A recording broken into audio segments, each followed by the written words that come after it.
대성쌤, 만성 피로, 무기력, 우울감 요 세 가지의 공통점이 뭔지 아세요? 현대인의 고질병이 아닐까요? 아, 맞습니다. 현대인의 고질병. 그리고 또 하나의 공통점은 이 세 가지는 절대 따로따로 오지 않습니다. 같이 옵니다. 항상 피곤하고 무기력하고 우울하고 그래서 잠을 자도 잔 것 같지 않고 쉬어도 쉰 것 같지 않은 이 만성 피로, 무기력, 우울함의 무한 반복.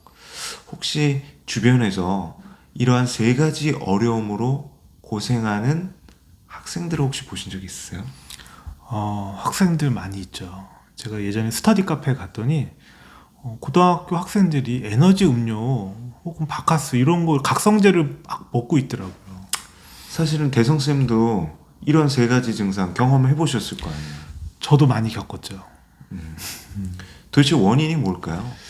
그러니까 너무 경쟁이 치열한 것 같아요. 그리고 이렇게 항상 긴장해야 되고 최선을 다해야 될 것 같고 뭔가 내가 100%가 아니라 120%, 200% 끌어내야 될 것 같은 그런 압박감 때문에 그런 게 아닌가 싶어요. 그러니까 흔히들 저희가 이런 현상들을 소진이라고 표현을 하거든요. 그리고 학생들이 이런 상황에 놓였을 때 부모님께서는 아, 얘를 쉬게 해줘야겠다, 놀게 해줘야겠다. 그리고 쉬고 놀고 나서 바로 또 이제 인풋을 하세요. 개똥아 공부하자. 개똥아 뭐 해야지. 근데 학생들은 준비가 안 돼 있어요. 심지어 이런 학생들이 있어요. 학교에 있는 상당수의 시간들이 무기력해요. 피로해요. 피곤해요. 그리고 방과 후에 학원을 가요. 무기력해요. 피곤해요. 우울해요. 이 루틴이 무한 반복이 되거든요. 이제 이쯤 되면 이것에 대한 원인이 뭔지 아시겠죠? 제가 분석하기에는 이제 과도한 목표 1등을 해야 될 것 같고 100점을 맞아야 될 것 같고 그 다음에 과도한 기대 이번 중간고사도 잘 봐야 될 것 같고 그런 것들 때문에 학생들이 이제 너무나 이 높은 곳에 있는 목표에 압박감을 느끼고 그리고 우리 학생들이 목표에 치우치다 보니까 방법적인 건 잘 모르는 거예요. 어떻게 해야 될지 모르겠고 그래서 약간 무기력해지는 게 아닐까요? 대성쌤이 그냥 눈치가 빨라갖고 요리조리 잘 찌르고 왔는데 딱 제가 말씀드릴게요. 네 글자로 정리하시면 돼요. 시옷으로 시작합니다. 시옷이요? 네. 네 글자? 저는 성취감은 아닐 테고 우리 대성쌤은 너무 행복하셔서 이걸 경험을 안 하셨어요. 시행착오? 땡. 만병의 근원. 바로 스트레스에 있습니다. 스트레스. 우리 학생들이 이러한 어떠한 무기력감, 우울감, 피로에 빠지는 이유는 사실은 신체적인 이유도 있지만 스트레스 때문에 시작되는 경우가 많아요. 그러니까 제가 이 스트레스는 어른들만 겪고 있는 게 아니거든요. 우리 대성 선생님이 보시는 학생들, 아까 스트레스 요인들 다 말씀해 주셨잖아요. 정말 항상 경쟁에 노출되어 있거든요. 그리고 학생들만큼 바쁜 직업이 없는 것 같아요. 학생들 요즘 초등학생들 한번 예를 들어볼까요? 바쁜 초등학생들 어떻게 됩니까, 일정? 학교 끝나면 학원차가 태우러 오고 학원을 뭐 2개, 3개 연달아 옮겨가는데 또 저녁 같은 경우는 뭐 편의점이나 김밥 같은 걸로 간편식으로 때우고 근데 요즘에 심각한 경우는 뭐 밤 10시까지는 기본적으로 초등학생들도 공부하는 경우가 많이 있다고 하더라고요. 저도 이 부분에 있어서는 참 안타까운 게 있어요. 그러니까 이제 학원가에 이제 학생들이 학교 운동장에서 방과 후에 뛰어놀고 그런 모습들은 사실 보기가 힘들어요. 그렇지만 신도심이나 도심의 학원가에 밀집된 시간에 딱 시간들이 있습니다. 7시, 밤 10시 되면 굉장합니다. 학교에서 볼 수 없었던 초등학생, 중학생, 고등학생들 다 만날 수 있거든요. 그 학생들이 우르르 나와요. 그리고 어딜 가는지 아세요? 근데 초등학생 같은 경우는 이제 집으로 많이 가고 중고등학생들은 또 스터디 카페도 가고 막 그러는 것 같더라고요. 편의점으로 갑니다. 편의점. 삼각김밥에 바나나 우유를 먹어요. 그러니까 그리고선 참 불쌍해요. 그리고 나서 이제 한 10분 정도, 15분 정도 이렇게 간식 타임 갖고 또 얼굴이 무표정한 얼굴로 또 학원으로 올라가요. 그리고 나서 아까 말씀한 것처럼 이제 초등학생, 중학생, 고등학생들별로 이제 부모님께서 데리러 옵니다. 아무리 가까운 거리에 있어도 우리 학생들 생각하는 부모님들이 이제 학생들을 모셔가거든요. 근데 그 학생들이 주로 이제 항상 부모님을 기다리면서 그리고 차에 타면서 무엇을 하고 있는지 알아요? 보통 스마트폰으로 맞아요. 게임하거나 영상을 보는 것 같아요. 그리고 스마트폰으로 친구들하고 대화를 하죠. 그 시간에 제가 들어가면 학생들이 뭐 식사를 할 수도 있고 또 잠들 수도 있고 또 공부할 수도 있죠. 성장기 학생들한테 이런 루틴은 정말 학생 스스로가 인식하지 못하는 순간에도 계속 스트레스가 쌓인다라고 합니다.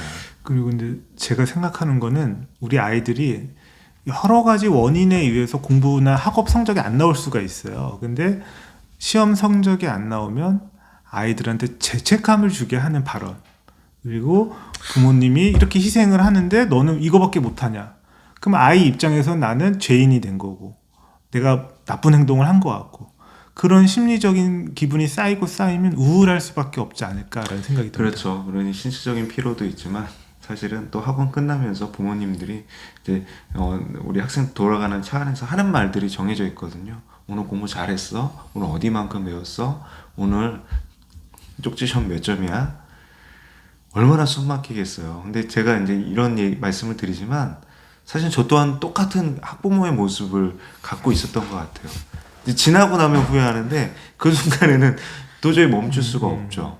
그리고 이제 이런 심리 정서적인 문제 외에 사실은 신체 기능의 이상으로 우리 학생들이 이렇게 무기력감 그리고 피로감, 우울감들을 경험한다라고 그래요. 신장 위에 작은 기관 2개가 붙어 있습니다. 혹시 뭔지 아세요? 신장 위에요? 네. 신장이 쓸개? 부신이라고 혹시 들어보셨는지 모르겠어요. 예. 그러니까 호르몬을 분비하고 각종 스트레스를 이겨내서 새로운 환경에 적응하도록 돕는 신체의 가장 중요한 기관 중에 하나인데, 이 부신이 과도한 이제 활동을 하고 또 약해졌을 때 이런 스트레스에 특히 취약해지고 무기력증에 빠진다라고 합니다. 이 부신이 이제 피로한 상태에서 이제 흔히 말하는 저희가 소진, 그러니까 정신적, 시체적 어려움을 경험하게 되고 그게 회복이 되지 않는 관계가 이제 온다고 하죠. 이럴 때 이제 학생들에게 가장 좋은 방법은 신체적으로 건강할 수 있는 그 스트레스 상황에 맞는 영양소의 섭취와 충분한 휴식, 그리고 아까 우리 대 선생님이 제일 중요한 답을 주셨습니다. 뭐가 필요하다고요?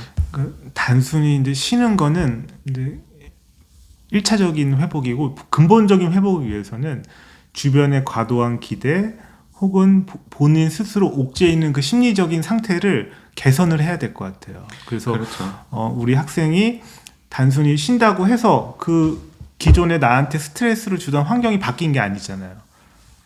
심리적인 관계나 이런 것도 그대로인 거잖아요. 그러면 해결이 안 된다.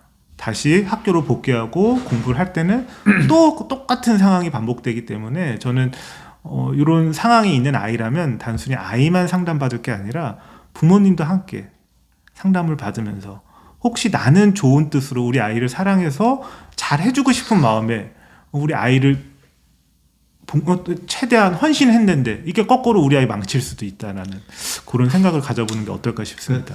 학부모님들도 대화의 기술을 이제 높일 필요가 있습니다. 우리 대학 선생님이 본질적인 말씀을 해주셨는데 스트레스 환경 요인들을 제거해야 돼요. 근데 학부모님 스스로가 본인이 하시는 말씀들, 그리고 학생과의 대화 속에 스트레스 요인이 있을 수도 있습니다. 그리고 가정 내 스트레스 환경을 받을 수 있는 그런 부분들은 제거를 해주실 수 있도록 노력을 해주셔야 되고, 그리고 2번째, 학생들이 규칙적인 생활을 할 수 있도록 도와주셔야 돼요. 그러니까 학생들이 집에 와서 또 공부를 하거나 또 어떠한 활동을 할 때 충분한 휴식이 될 수 있도록 물리적인 환경을 갖춰주시는 게 좋고, 그리고 쉴 때 방해하면 안 됩니다. 근데 요즘 학생들 쉬는 방식들이 사실은 우리 어른들하고는 조금 틀리잖아요. 어떤 식으로 쉽니까? 요즘 아이들 게임하고 카카오톡하고 뭐 좋아하는 아이돌 영상 보는 건데요. 저도 사실은 그게 시간 낭비고 저거 정말 왜 저렇게 할까 걱정되기도 했지만 우리 아이들한테는 그거야말로 본인이 가장 편안한 시간이고 이 뇌파가 조금 이렇게 편안해지는 시간이 아닐까라고 생각이 듭니다. 그러니까 우리 학생들이 소확행이라고 하잖아요. 학생들이 소소한 행복을 느낄 수 있도록 뭐 음식이나 그리고 환경이나 본인이 좋아하는 일을 하게끔 해주고 그리고 기분 좋게 잠들 수 있도록 그리고 이제 여기에 있어서 이제 학생들 같은 경우 요즘 학생들 참 신체 조건 좋잖아요. 그렇지만 사실은 체력이라는 부분에서 많이 약해져 있거든요. 학생들이 충분한 영양 섭취할 수 있도록 또 좋은 음식 제공해 주는 것도 굉장히 중요한 역할이죠. 예, 그리고 우리 아이들은 참 신기해요. 담임 선생님의 성격이나 이런 태도를 담고요. 또 부모님의 심리 상태나 태도를 담습니다. 부모님이 다른 엄마들의 이야기에 되게 예민하게 반응을 하고 이렇게 신경을 쓴다고 한다면 그 불안한 마음이 우리 아이들한테도 전이가 되는 것 같아요. 우선 학부모님들도 편안한 마음으로 우리 아이들 믿어주고 우리 아이들이 잘할 수 있다라는 그런 조금 신뢰를 갖는다면 좀 더 아이도 건강하지 않을까 싶습니다. 그러니까 저희가 아주 중요한 답을 찾았어요. 만성 피로, 무기력, 우울함은 쉬면 해결되는 게 아니다. 스트레스 요인을 제거하고 우리 학생들이 긍정적으로 취업할 수 있게 지원해 주시는 게 중요하다. 이렇게 정리가 되는 거죠. 네.